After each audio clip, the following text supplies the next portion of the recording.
Tiempo para meditar en las Sagradas Escrituras.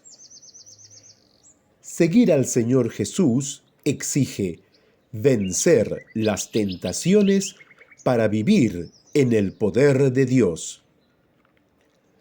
Escrito está en 1 Corintios capítulo 10, versículo 13, lo siguiente: No os ha sobrevenido ninguna tentación que no sea humana, pero fiel es Dios, que no os dejará ser tentados más de lo que podéis resistir, sino que dará también, juntamente con la tentación, la salida, para que podáis soportar.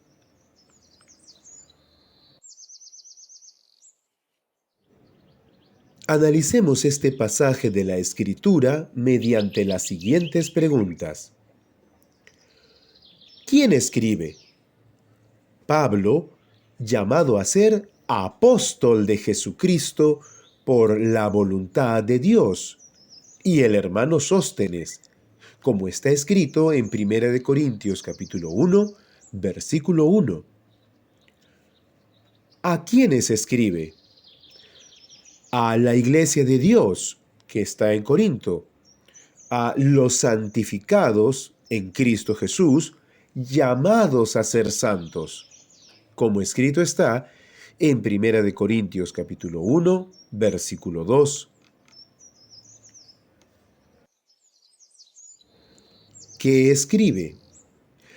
Que la iglesia de Dios, los santificados en Cristo Jesús, llamados a ser santos, debían tener presente que, primero, no os ha sobrevenido ninguna tentación que no sea humana, y que, en segundo lugar, Dios, que es fiel, primero, no dejará que seáis tentados más de lo que podemos resistir, sino que, en segundo lugar, dará juntamente con la tentación la salida para que podamos soportar, como está escrito en 1 Corintios 10:13, que es nuestra cita central.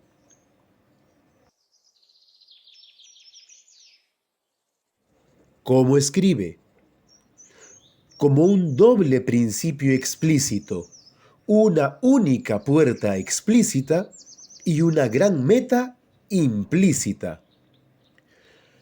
Tengan presente estas dos cosas para que hagan esto y entonces logren esto. Revisemos esta estructura. Ten presente estas dos cosas. Primero, que no os ha sobrevenido ninguna tentación que no sea humana. Y segundo, que Dios es fiel. Tener presente estas dos cosas es necesario para hacer esto.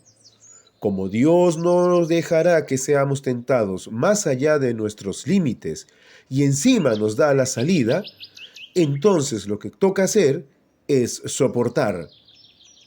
Y al hacer esto, lograremos esto: estar listos para poder obrar.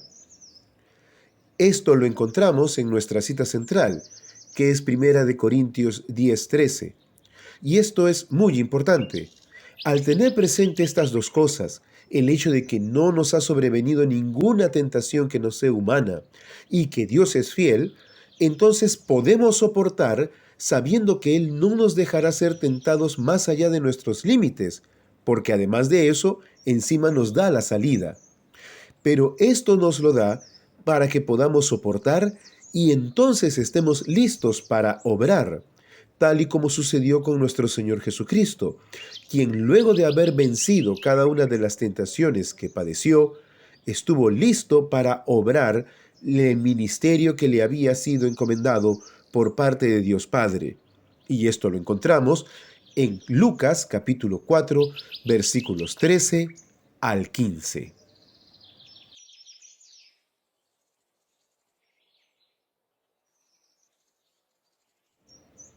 ¿Cuándo escribe este texto específico? Cuando fue consultado por los mismos hermanos de Corinto sobre algunos asuntos particulares y en especial sobre el tema de la idolatría. Esto lo encontramos en Primera de Corintios desde el capítulo 8, versículo 1 al 13, en el capítulo 9, versículos 19 al 22, y en el capítulo 10, versículos 1 al 13, y en el versículo 14.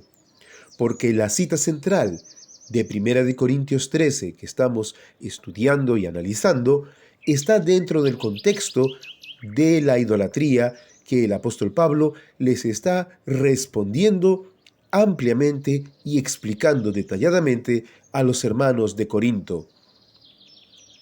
Por lo que conviene revisar particularmente las últimas citas de Primera de Corintios capítulo 10, versículos 13 y 14.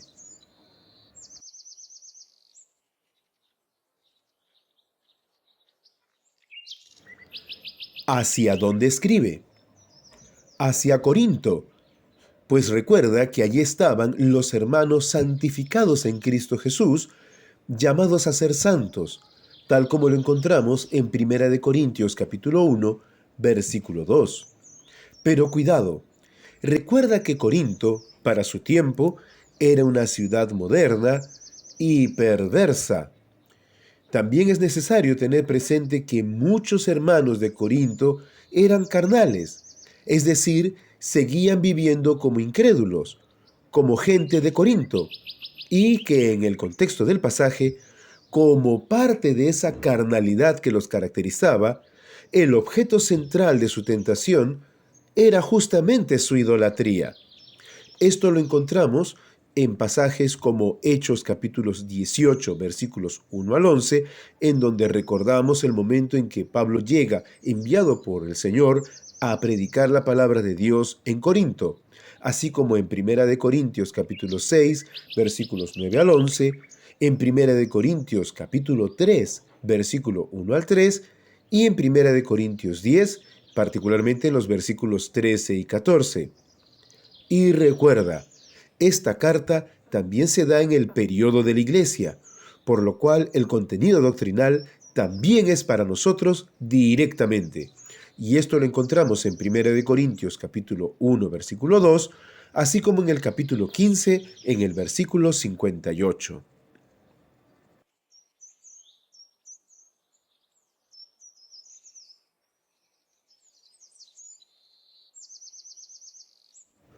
¿Por qué escribe? ¿Qué lo motivó? Nuevamente, gracias a este pasaje de la Escritura, como en otros momentos que hemos estado estudiando las Sagradas Escrituras, encontramos dos clases de motivaciones. Las motivaciones generales, es decir, lo que lo motivó o movió al apóstol Pablo a escribir esta carta, así como las motivaciones particulares, es decir, lo que lo motivó o movió a escribir esta parte de la carta en particular. En cuanto a las motivaciones generales, lo que lo motivó o movió a escribir esta carta, encontramos lo siguiente. Primero, recuerda, por su llamado a ser apóstol de Cristo, en particular a los corintios. Y esto nuevamente lo podemos revisar en Hechos capítulo 18, versículos 1 al 11. Recuerda asimismo, en segundo lugar, que otra motivación general que tuvo el apóstol Pablo respecto a los hermanos de Corinto era por su amor de padre espiritual, al haberlos engendrado en el Evangelio, como escrito está en 1 de Corintios capítulo 4, versículos 14 y 15. En cuanto a las motivaciones particulares, lo que lo motivó o movió a escribir esta parte de la carta en particular, encontramos lo siguiente. Primero, por el informe que recibió de parte de los hermanos de la zona de Cloé. Y segundo, por las preguntas que recibió de los mismos hermanos de Corinto. Y en esta parte de la carta, en particular, por el tema de la idolatría. Es decir, se produjo una consulta que había que responder. Y esto lo encontramos tanto en 1 de Corintios capítulo 1 versículo 11 como en 1 de Corintios capítulo 8 en el versículo 1.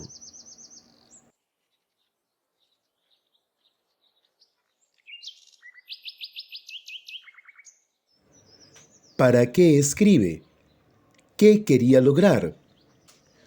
Para que la Iglesia de Dios, los santificados en Cristo Jesús, los llamados a ser santos, primero, tengan siempre presente que nadie es tentado más allá de sus fuerzas y que aún en ese momento Dios es fiel con nosotros, al punto que nos da la salida para poder soportar ese momento.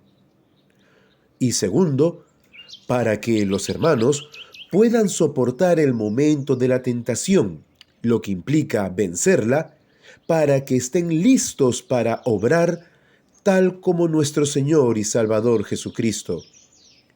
Y esto lo encontramos en nuestra cita central nuevamente, que es 1 Corintios 10, versículo 13.